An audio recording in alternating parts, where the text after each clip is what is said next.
अस्सलाम वालेकुम, मैं हूं सैयद शान हैदर। आज 25 अप्रैल 2022 है। इस वीडियो के अंदर मैं आपको बिटकॉइन की अपडेट दूंगा, टेक्निकल एनालिसिस करूंगा, कुछ दूसरी क्रिप्टो करेंसीज़ का भी। इसके अलावा जो है वो बिटकॉइन की और क्रिप्टो करेंसी मार्केट की फ़ंडामेंटल न्यूज़ भी इस वीडियो के अंदर शामिल होंगी।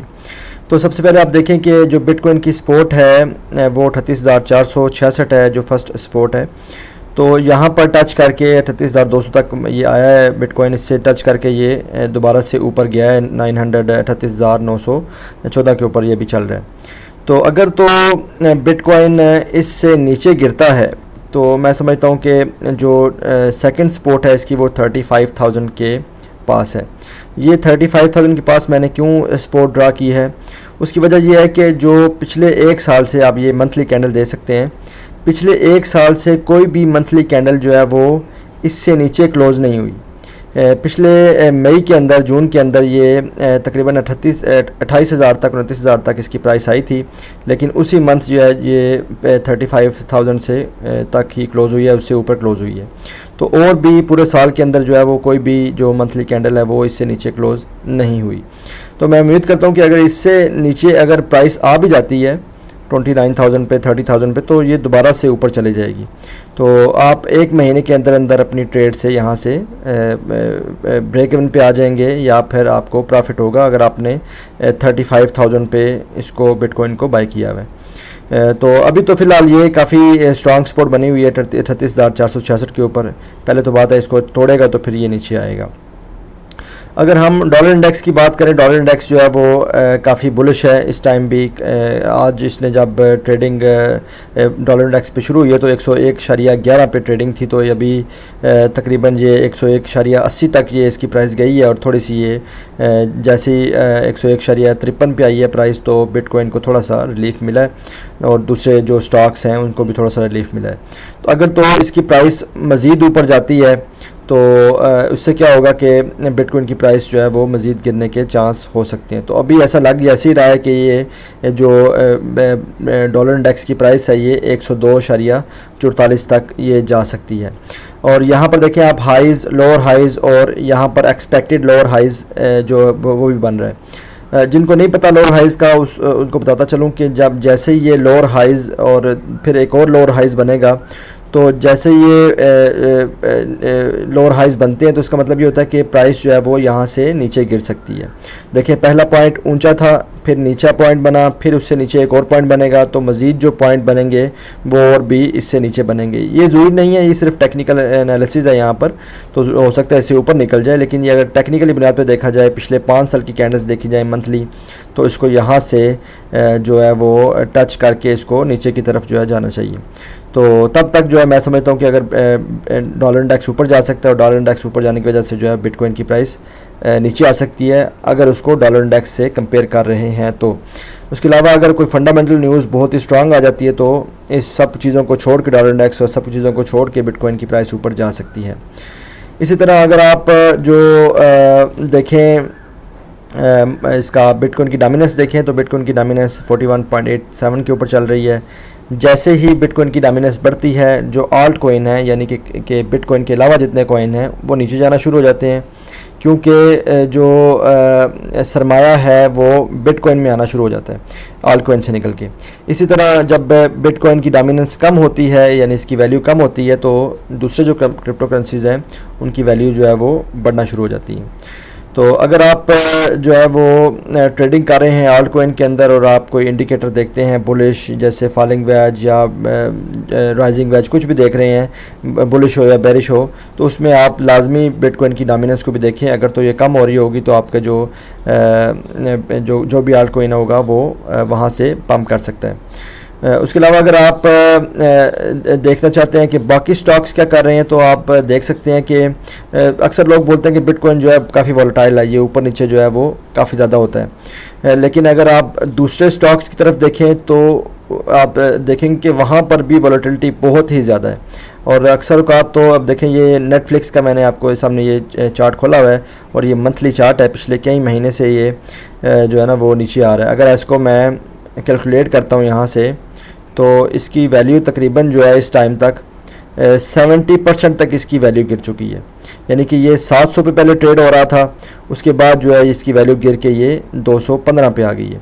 तो इसका मतलब ये है कि और इतना अभी तक बिटकॉइन ने नहीं किया। पिछले 1 साल के अंदर बिटकॉइन भी जो है वो 69 तक से आकर अभी 40 के ऊपर ट्रेड कर रहा है, वो भी 50% जो है वो नहीं गिरा वो मुश्किल। तो ये 70% तक जो है ना स्टॉक गिर गए हैं। तो इसका मतलब ये है कि जो है ना वो वॉलेटिलिटी जो है ना वो सब स्टॉक्स में ही मौजूद है। इसी तरह कुछ लोग पाकिस्तानी करेंसी के बारे में देख रहे हैं कि वो काफ़ी डाउन जा रही है। आज तो थोड़ी सी अप हुई है, लेकिन ओवरऑल जो है वो काफ़ी डाउन जा रही है करेंसी। तो आप देखें कि जो डॉलर इंडेक्स ऊपर जाने की वजह से सारी करेंसीज डाउन जा रही हैं। ये देखिए अब ये चाइनीज़ युआन है करेंसी, चाइनीज़ करेंसी है ये। अब चाइना बहुत बड़ी इकानमी है, आप वो देखें कि वो पिछले कई दिन से उनकी करेंसी भी जो है वो नीचे जा रही है। यानी कि ये तकरीबन 15.72 या 7.58 के पास थी, 1580 के पास थी। तो अब अभी 1525 के पास ही चल रही है इसकी ट्रेडिंग। तो यानी कि जितनी भी करेंसीज है वो डॉलर इंडेक्स के मुकाबले में जो है वो डॉलर के मुकाबले में वो डाउन ही जा रही हैं। इसी तरह अगर हम टॉप करेंसीज की बात करें, टॉप 100 की बात करें कॉइन मार्केट कैप के ऊपर, तो डॉज कॉइन ने पंप किया है अभी काफ़ी थोड़ी देर पहले ही, 15-20 मिनट पहले ही पंप किया और अच्छा खासा पंप किया। ये तकरीबन 1250 से ये अभी 1407 पे आ गया है पॉइंट के साथ अगर देखें इसको। तो उसके अलावा APE जो कॉइन है उसने भी 4.95 पिछले 24 आवर्स के अंदर पंप किया है। डॉज कॉइन की एक ख़ास न्यूज़ है, इसकी वजह से ये पंप कर रहा है। मैं आगे जाके आपको इसके बारे में डिटेल बताता हूँ। इसी तरह जो करेंसीज है सबसे डाउन आई है वो जिल कॉइन आई है, STX आई है, ऑडियो कॉइन आई है, SCRT कॉइन है। तो मैंने कुछ यहाँ पर जो करेंसीज हैं वो यहाँ पर मेंशन की हैं जिसका मैं आपको सपोर्ट और रेजिस्टेंस बताता हूँ, ताकि अगर आप उसमें एंट्री लेना चाहें तो आप आसानी से उसके अंदर जो है वो एंट्री ले लें। तो डॉज कॉइन को आप करंट प्राइस पे बाय कर सकते हैं, क्योंकि इसके ऊपर जाने के चांस हैं। एक फंडामेंटल न्यूज़ है, मैं आगे जाके आपके साथ डिस्कस करता हूँ। तो इसको आप करंट प्राइस बाय कर सकते हैं। इसके अलावा अगर आप ये करेंसी नीचे आती है तो इसको 0.1099 के ऊपर यानी 0.11 के ऊपर तकरीबन इसको DCA कर सकते हैं।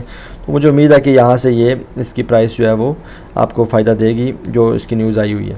इसी तरह जो जिल कॉइन है, जिल कॉइन जो है ना वो तकरीबन अपनी जो इसकी सपोर्ट थी 0.1 की उसको तोड़ के थोड़ा सा नीचे आया है।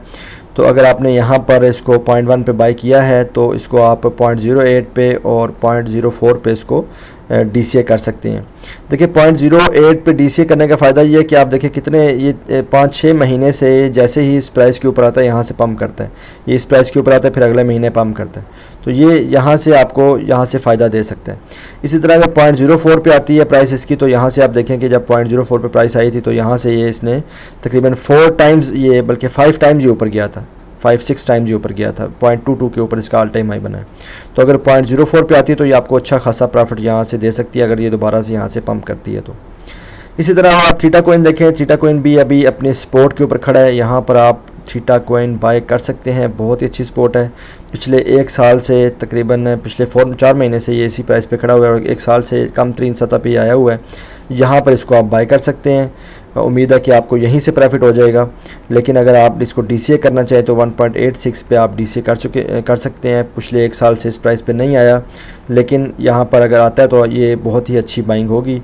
तो अगर दोबारा ये पंप किया तो ये आपको तकरीबन अच्छा खासा आपको प्रॉफिट देगा। 4-5-6 टाइम ये आपको प्रॉफिट दे सकता है अगर दोबारा अपनी असली प्राइस पे चला जाता है तो। इसी तरह अगर आप सेंटीमेंट्स के साथ ट्रेडिंग कर रहे हैं, बिटकॉइन के सेंटीमेंट्स के साथ, तो आप देखें कि जो इस टाइम जो सेंटीमेंट्स हैं वो एक्सट्रीम फियर के अंदर हैं। जब भी एक्सट्रीम फियर में मार्केट हो आप उसको लाजमी बिटकॉइन को बाय करें या दूसरी क्रिप्टो करेंसीज हैं उनको आप लाजमी बाय करें। तो जैसे ही ये न्यूट्रल पे आएगा या ये सुई यहाँ सब्ज़ रंग पे आ जाती है यानी ग्रीड पे आती है तो या सब्ज़ रंग पे यहाँ पर आती है तो आप अच्छे खासे प्रॉफिट में होंगे। तो जैसे जैसे ये नीचे जाएगी आप उसमें अपनी एंट्री बढ़ाते जाएंगे। इसी तरह जो डॉज कॉइन जिस वजह से ऊपर जा रहा है उसकी एक न्यूज़ है, न्यूयॉर्क टाइम के ऊपर ये न्यूज़ शाया हुई है कि जो ट्विटर है वो जो है ना वो इन्होंने मीटिंग की है एलन मस्क के साथ, जिसके अंदर वो जो है ना वो ट्विटर को सेल करना चाह रहे हैं एलन मस्क को। तो ये इस न्यूज़ की वजह से जो है वो डॉज कॉइन की मैं समझता हूँ कि प्राइस अच्छी खासी पम्प कर सकती है और एक हफ़्ते के अंदर विदिन 1 वीक के अंदर ये डील जो है वो क्लोज़ हो सकती है, और ज़्यादा चांस यही लग रहे हैं कि जो ट्विटर जो बोर्ड ऑफ डायरेक्टर्स हैं वो डिसाइड यही कर चुके हैं कि वो एलन मस्क को कंपनी ये दे देंगे। तो अगर ये वाकई ये चीज़ हो जाती है तो बिटकॉइन की प्राइस अच्छी खासी पम्प कर सकती है, और इस न्यूज़ की वजह से ही, सिर्फ कि देने की वजह से ही सिर्फ ये न्यूज़ सुन के ही कि देने वाले हैं, फिर भी जो है ना वो डॉज कॉइन की प्राइस अच्छी खासी पम्प कर सकती है। उसके अलावा अगर आप दूसरे फंडामेंटल्स की तरफ देखें तो यहाँ पर हाँ जी, एक कंट्री है सेंट्रल अफ्रीकन रिपब्लिक है, जो कंट्री है, इन्होंने अब एक कानून साजी की है कि बिटकॉइन को लीगल टेंडर बना दें।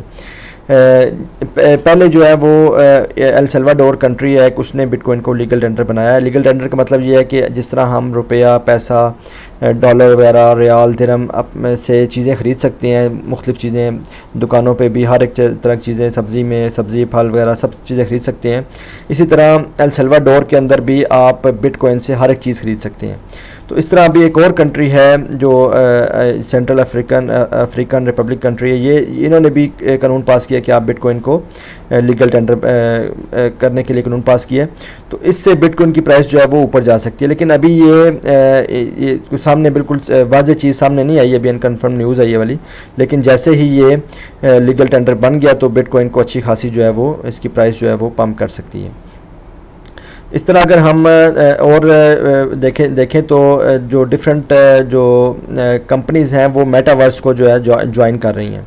इस तरह दो कंपनियां हैं, निसान और टोयोटा, इन्होंने मेटावर्स के अंदर जो है वो अपने शोरूम बनाए हैं, वर्चुअल शोरूम बनाए हैं। तो और वर्चुअल वर्क स्पेस है इन्होंने बनाई है। तो आप देखें कि जो बड़ी बड़ी कंपनीज़ हैं, निसान, टोयोटा, फिडेलिटी इन्वेस्टमेंट, कल मैंने आपको बताया था, ये सारे जो है मेटावर्स के अंदर जो है ना वो वक्तन फ़वक्तन जो है ना वो इसमें बारी बारी अपने इसके अंदर जो है ना वो मेटावर्स के अंदर आते जा रहे हैं। तो मैं समझता हूँ कि अभी मुस्तकबिल करीब में ही मेटावर्स के प्रोजेक्ट जो है वो अच्छे खासे बूम कर सकते हैं। जितनी भी जो बड़ी कंपनीज़ हैं वो ऐसे पागल नहीं है कि वो इसमें ज्वाइन कर रही हैं। तो इतनी बड़ी कंपनीज़ भी अगर ज्वाइन कर रही हैं तो इसका मतलब ये है कि मेटावर्स का फ्यूचर जो है वो काफ़ी ब्राइट है। तो आप भी जो आपको कॉइन अच्छे लगते हैं, सैंड, माना, ये काफ़ी अच्छे कॉइन है। इसके अंदर आप पोल्का सिटी लो मार्केट कैप है, यहाँ पर आप एंट्री ले सकते हैं। तो उम्मीद करता हूँ कि जैसे ही जो है ये कोई बिटकॉइन की थोड़ा स्टेबल होता है, बुलिश होता है, तो ये कॉइन अच्छे खासे पम्प कर सकते हैं। इसी तरह अगर आप देखें कि जो बिटकॉइन का जो बैलेंस है एक्सचेंजेस के ऊपर वो अपना काफ़ी लो पे गया हुआ है। इतना लो पहले 2018 के अंदर गया था, तो अभी ये काफ़ी लो जा चुका है। तो जैसे ये लो जाए, इसका मतलब ये होता है कि बिटकॉइन जो है लोगों ने उठाकर अपने ट्रस्ट वॉलेट के अंदर रख दी हैं। तो जब वो ट्रस्ट वॉलेट में रख दें या अपने मेटामास्क में या अपने किसी भी सॉफ्ट वॉलेट में रख दें, तो उसका मतलब ये होता है कि वो उसको बेचना नहीं चाहते, यानी वो लॉन्ग टर्म होल्डर हैं। तो जब लॉन्ग टर्म होल्डर ज़्यादा आ जाएं तो बिटकॉइन की प्राइस जो है वो पम्प कर सकती है। तो आज के लिए जितना ही, बाकी इंशाल्लाह ताला कल मैं नई वीडियो के साथ आपके साथ हाज़िर होऊंगा। तब तक के लिए अल्लाह हाफिज़, अस्सलाम वालेकुम।